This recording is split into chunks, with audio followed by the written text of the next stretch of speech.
Okay, so in 4-7 we went one step further, or sometimes 2 steps further, on proving triangles congruent. And we said if triangles are congruent, then all the corresponding parts are congruent, right? And what's the acronym you use there?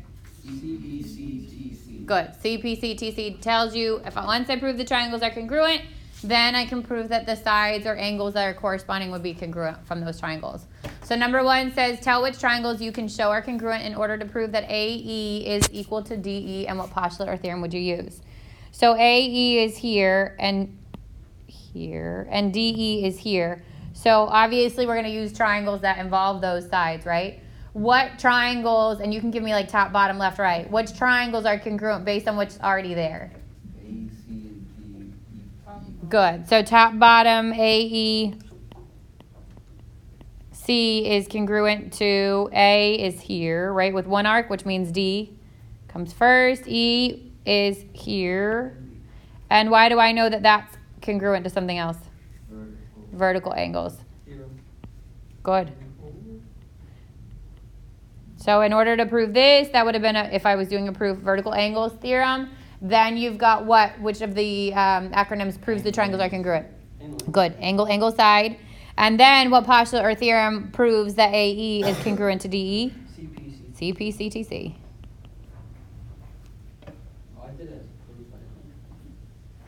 I mean, it's good practice. It certainly doesn't hurt. Number 2 says prove angle 1 is congruent to angle 2. So the given information is what's in the diagram. There's nothing that's explicitly stated. So I can rewrite what's in the diagram, which is that OL equals NM. And angle MLO is a right angle, and angle NML is a right angle. So I could put 90 degrees, I could put right angle, I could say that they're perpendicular. All of that comes from the diagram, which means they're given, okay? So now what else do you know? Yep. Do you just put angle out and angle up, or do you want? No, because L is shared by this angle, this angle, this angle, this angle, and this angle, right? So how do you know which L you're talking about? You have to use all 3. O and N in this diagram you can use like that because they're the only ones, right? But L and M are shared by more than one angle. Okay, Lewis, you want to give me a step? Angle 1 and 2 have vertical angles. So if I look at this triangle and this triangle, that's eventually I would need to prove those 2 are congruent, right? To get to 1 and 2, right? L1 is reflex. So LM is part of both. You can use that.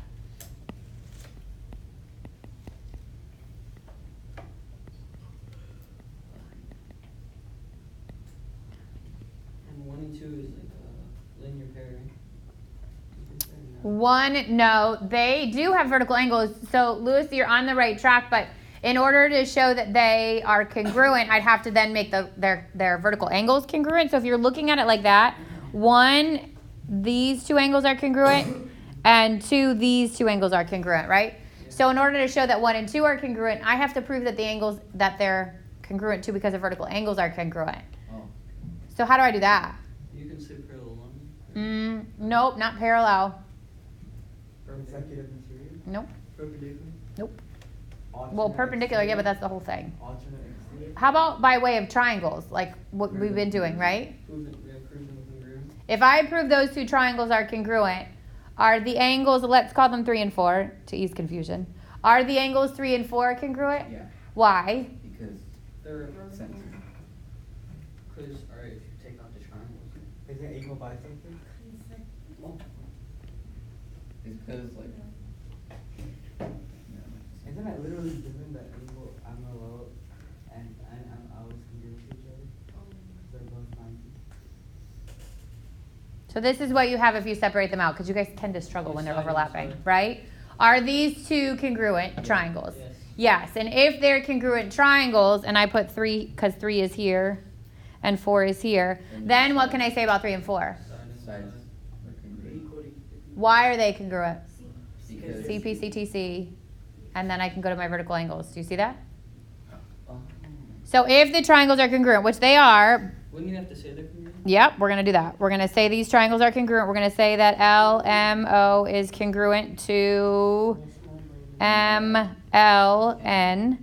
And the reason there, side angle side. Then I can say, I made it angle 4 and angle 3, but let's just say angle 3 is congruent to angle 4. And the reason, CPCTC. And then That's vertical. I can say angle 1 is congruent to angle 3. Angle 2 is congruent to angle 4. Vertical angles theorem. So then 1 is congruent to 2. You can use transitive in 2 steps or substitution.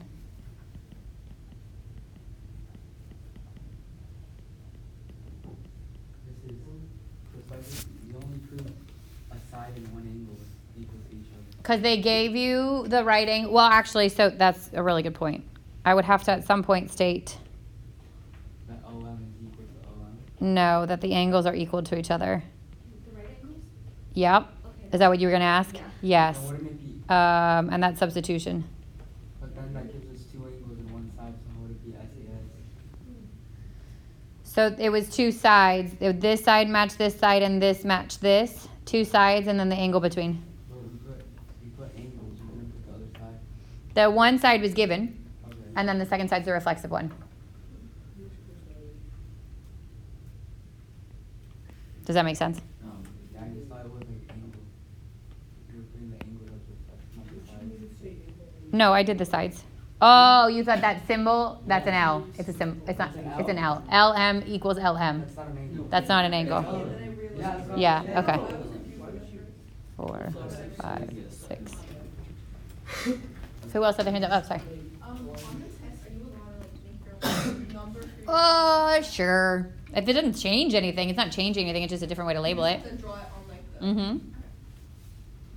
You can even, and if it's an overlap and it's hard to see, separate it out. Do whatever you need to do to see what you need to see. Okay, so then homework. Yes. All right, so this is 26. It says to prove that AC is congruent to GE. So AC is here and GE is here. Okay? Because those are part of like this triangle and this triangle, I would try to see if I could prove that those 2 triangles are congruent. If I can prove those 2 triangles are congruent, then the corresponding parts are congruent because of CPCTC, right? So what about these triangles that you have here? One that's already marked, so let's write out our given, which is that AD is equal to DF is equal to BD is equal to DG. That's all given. So according to that, I have 1 pair of congruent sides. What else is there? Angle D is reflexive. Angle ADC, not reflexive. Is that what you? Is that the one you're talking about? ADC and GDE would be what? Vertical. Good. ADC congruent to GDE. That's vertical angles theorem, or VAT. Let me do that in a different color. So now I've got a side and an angle. Now what? Why did they give you those other segments?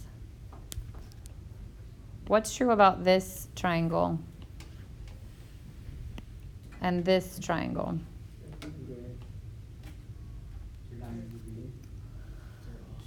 They're also congruent, and I can use those smaller. Actually, let me see, because I would use base angles, but we didn't talk about base angles yet, right? 4-7, we hadn't talked about base angles. No, we didn't. Okay. No, we don't We talk about pretend we didn't know that, right? But base angles here, we could have said that this is congruent to this, that. right? Because they're the same, but we didn't do that yet.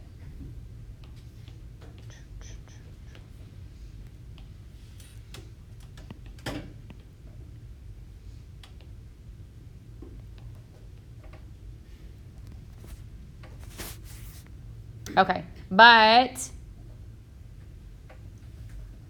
we do have that these angles will be congruent, right? Because of vertical angles. So I can say angle ADF is congruent to angle BDG. That's also vertical angle. So you could actually put them in the same step. And with that, I can prove that the 2 bigger triangles, ADF is congruent to BDG, and that's side angle side. So then if those things are congruent, then all of their individual parts are congruent, right? Yep. A would match B.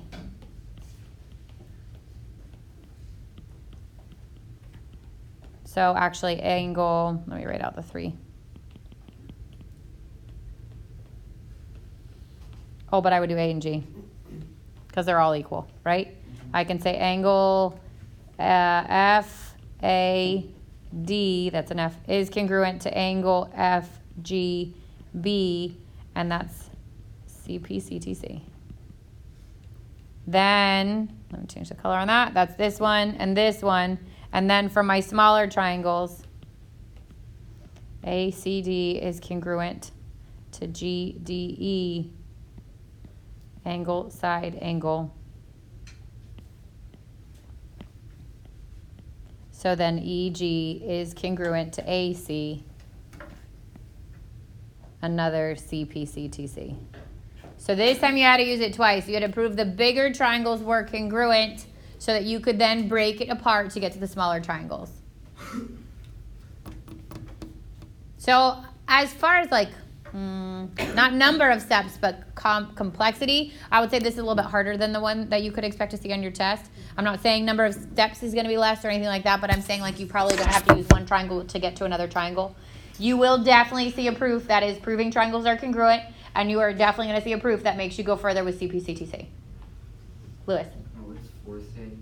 4 says that's angle F. FAD. Oh, change your color. FAD is congruent to FGB, CPCTC. That's the top left one and the bottom right one. Okay, and then the proof on quiz part. Number 4 said BAC, which is already marked, is congruent to DCA, and AB is congruent to CD. Those are your givens. Then what? What else do you see there that could help you? The reflexive side. AC equals AC. Then you have side and side. Good.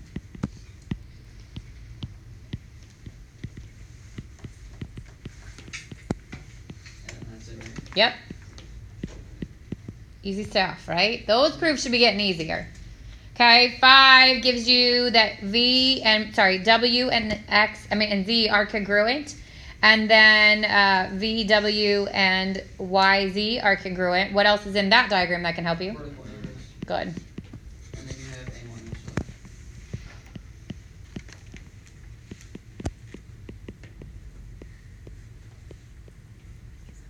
And again, that's vertical angles, theorem VAT. And then the triangles are congruent. Yep.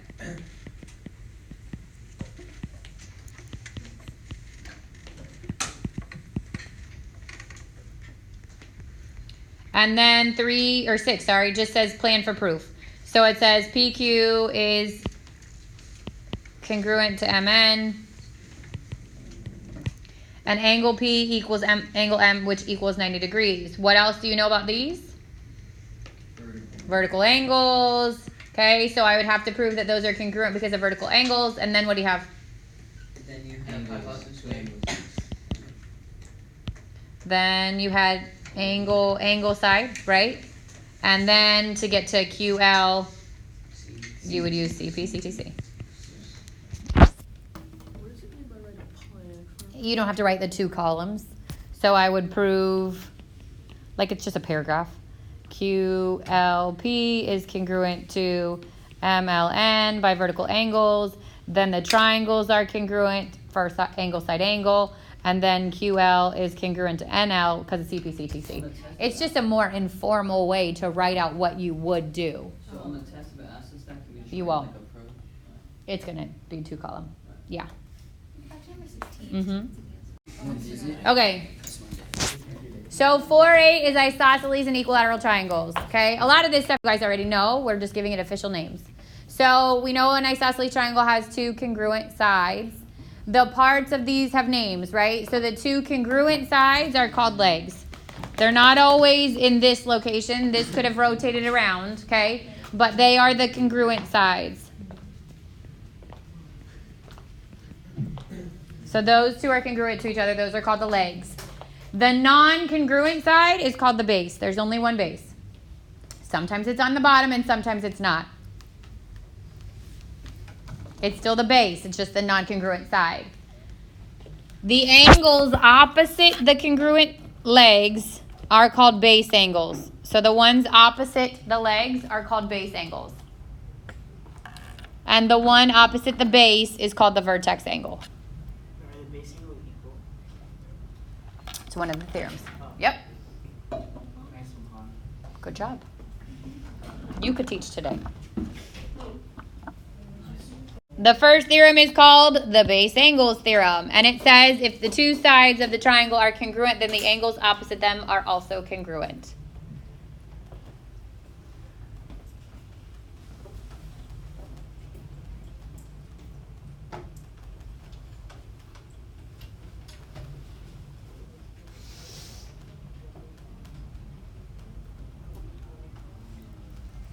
So because these two sides are marked as congruent, the angles opposite them would also be congruent to each other. That's called the base angles theorem.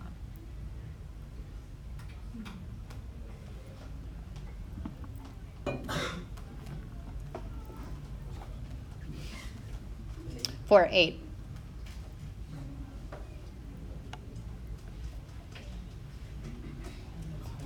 Anybody still copying that down? It's like if you have two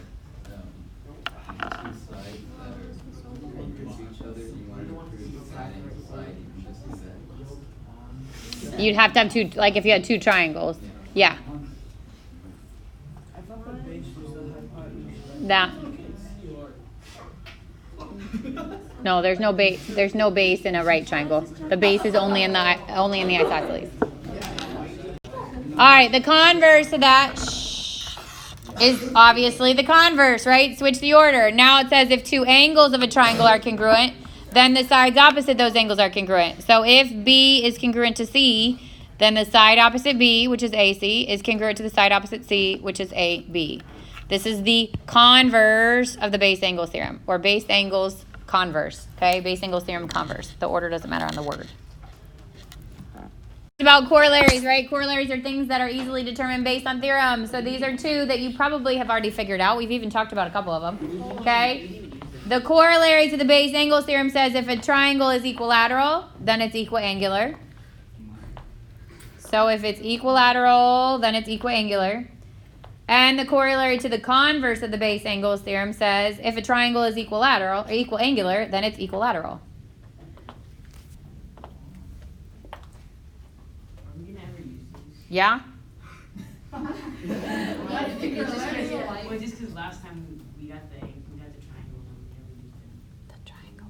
The corollary was the right angle one. Yeah. Wait, what? You used that one. Is equiangular?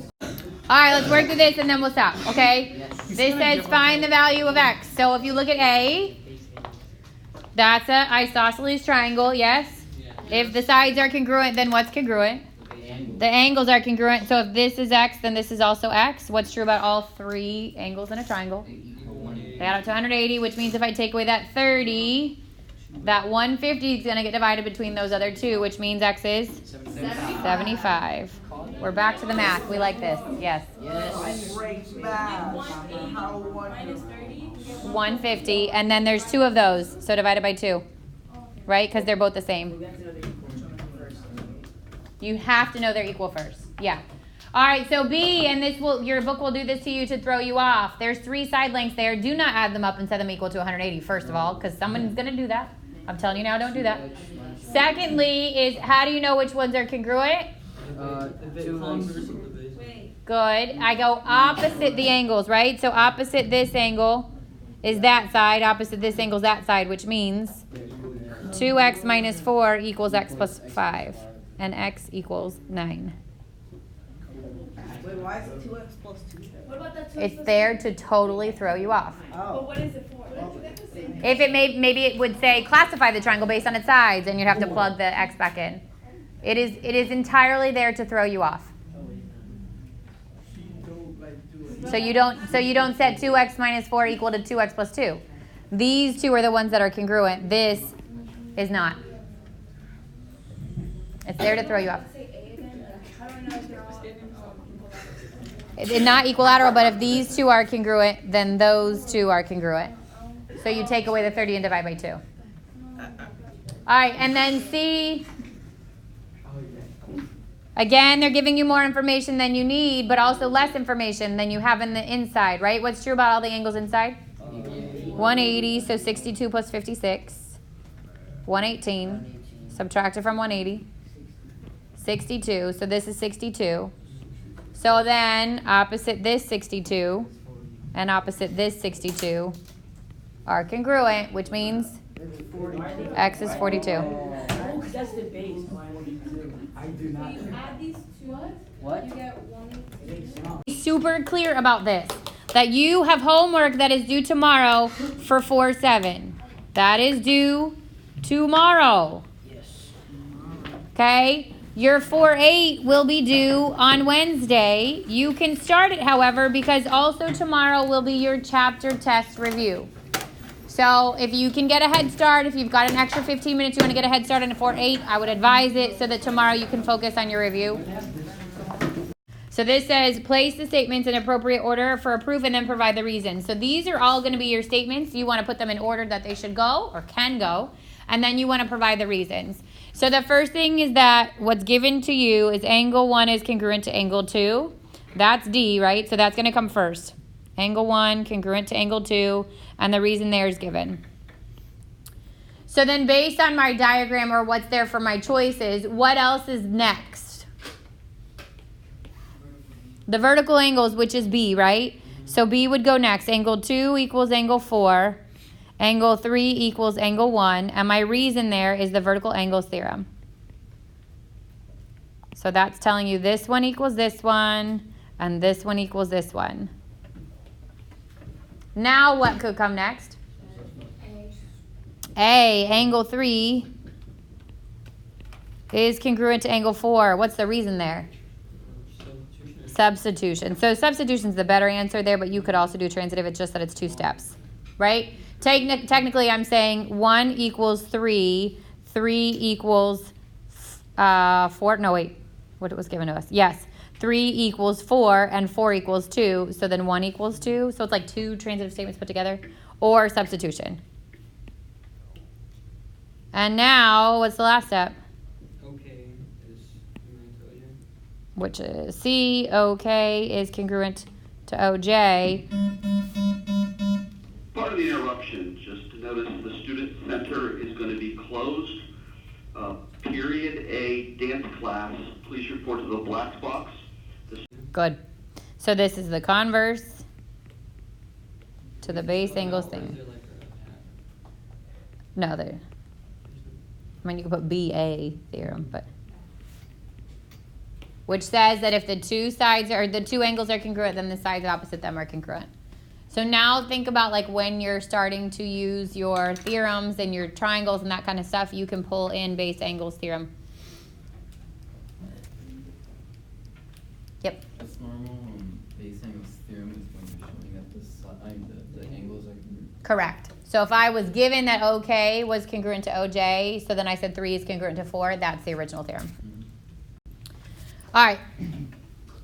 See if you could work it out. Mess. This should be measure angle 1 equals measure angle 2.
No, I normally try to give you it 2 days before anyways.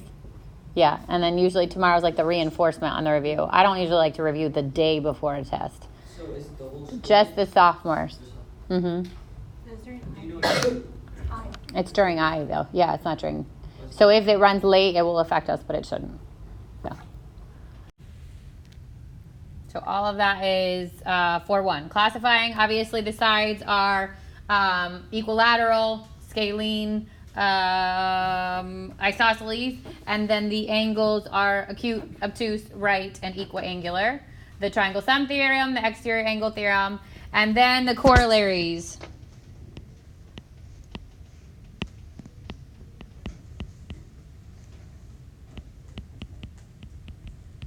Which the first one said, or no, it's just the first one. Corollary to triangle sum theorem. Which said that the angles, acute angles of a right triangle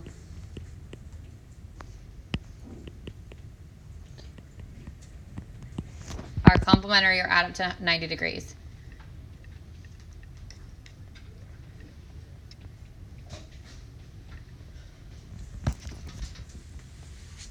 Then we got to 4-2.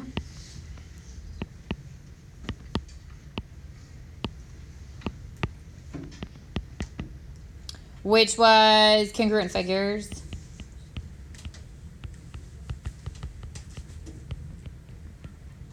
And this was just that the figures that are congruent have all corresponding sides and corresponding angles. So this could be a quadrilateral, it could be a triangle, it could be a pentagon. It doesn't matter what the size was, right? All the angles matched up in all the sides. So if I did have like A, B, C, D,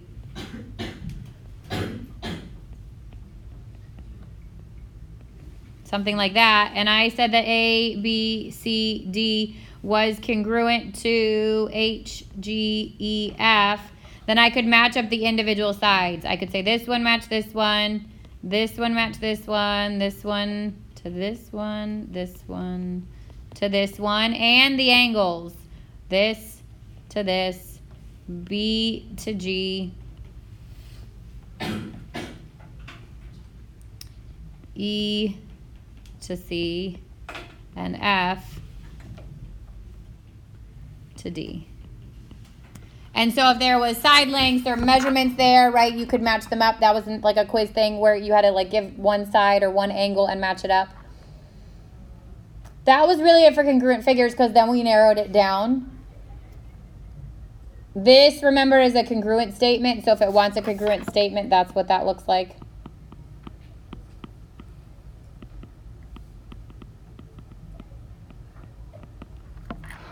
And the order of the letters is important.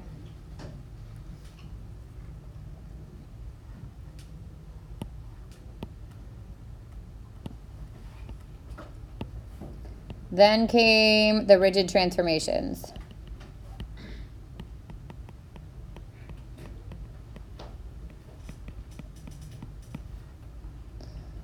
And rigid means what?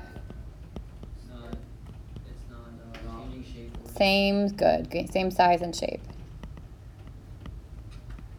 What were the 3 kinds of rigid transformation? Translation, good. Translation, rotation, reflection. Just be able to identify what those would look like, okay? So a rigid changes shape if the question is it rigid or not rigid? If it changes the length of an angle, the length of a side or anything like that, then it's not rigid. And then identify what kind of rotation it would be, what kind of transformation it would be. If it's a rigid transformation, translation is shifting like diagonally up and down, right, left, that kind of thing, moving it around. Rotation is literally like you could rotate that shape in either direction, to the right or to the left, around like a circle. And then reflection would be over some sort of line, like either over a y-axis or upside down, like that kind of thing. So all of that was on your quiz, which I will give back. Okay, so we're going to put 4, 5, and 4, 6 together because all the acronyms came from these, right? All the shortcuts, which are what? Side, side, side. Side, angle, side. Angle, side, angle, angle, angle, side, and hypotenuse, leg. Okay, so all of those were spread across those 3 sections. That's the good news is you know them already because you've been practicing them literally for 3 sections. So the types of questions you're going to see here are if they are congruent, why? And it would be a one-step answer, yes or no, and which of them? Or no, because they're not congruent, right? So we've had a couple of practices on that. Obviously, there's more in the review. The other types of question you could see here is what is one more piece of information you would need in order to prove these are congruent because of like side angle side. So let's say I had that, like something like this, right? And it says that this and this are congruent and this are congruent. What would be one more piece of information I would need if I wanted to prove that using side angle side? Another side. I mean this side specifically, right? That bottom side. What if I needed it to be angle side angle? You need the other angle. Angle on the bottom. So if it was angle side angle, it would have to be these angles, right, at the top. Okay. If it was angle side, Be the one on the bottom. then it would be this angle. If it was hypotenuse leg, obviously it would have to be a right angle. And obviously if it's side, it's all 3 sides. Okay? But you could see it that way. And then obviously there's a proof. Wait, say if it only gives you 2 sides, right? Would you say that's if it don't have enough information, you just say This one? no? Let's just say let's just say you. Well, this one you could use a vertical angle. That's what I mean. Say if you have a reflex side. Yeah. You just say reflexive and then. Like if you have this and it gives you like, so this is automatically given, Yeah. whether it marks it or not, right? And then let's say it said these were congruent and I wanted you to prove it hypotenuse leg, you would need the right angle. Yeah. If I wanted you to prove it side angle side, you'd need the top angles. And then that's it. You couldn't prove them the other ways. Oh no, side, the bottom 2 sides. Yeah. But then if not, then it'd be not congruent. If they tell you specifically a way to prove it, then it can be that way. You just got to figure out the missing information. If it says for one of them, let's just say. So if it doesn't even ask us, you just say it's not congruent. If it doesn't say. If it just says, are they congruent, and there's not enough information, it says, if there's not enough information for them congruent, put NC. You'll put NC. Yeah. N47 became the CPCTC that you guys love so much. Okay? Which means first, prove the triangle is congruent. Then, corresponding parts.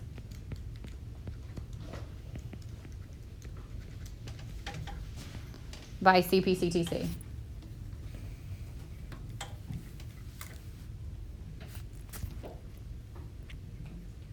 This is where your other proof's going to come from.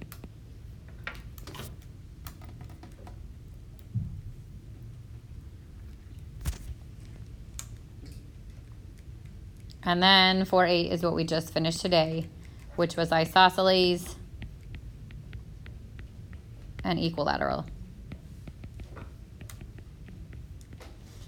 Isosceles, these are the legs. This is the base. This is the vertex angle. The base angles theorem. If 2 sides congruent, angles opposite them are congruent.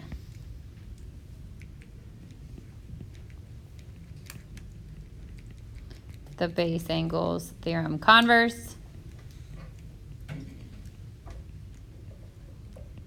If 2 angles in a triangle are congruent, then the sides opposite them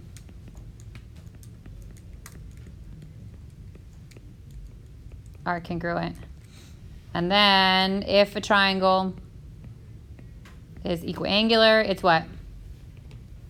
All sides. I mean, all equilateral. Then equilateral. And if a triangle is equilateral, then it's equiangular.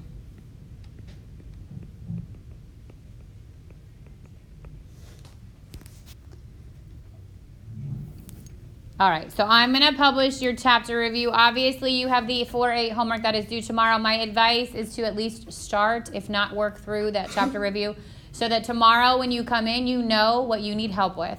so that we can use tomorrow to review that material instead of not knowing what you know and what you don't know yet, okay? I'm gonna post the answers, so you do not need to turn in the chapter review. You do need to turn in the 4.8 though.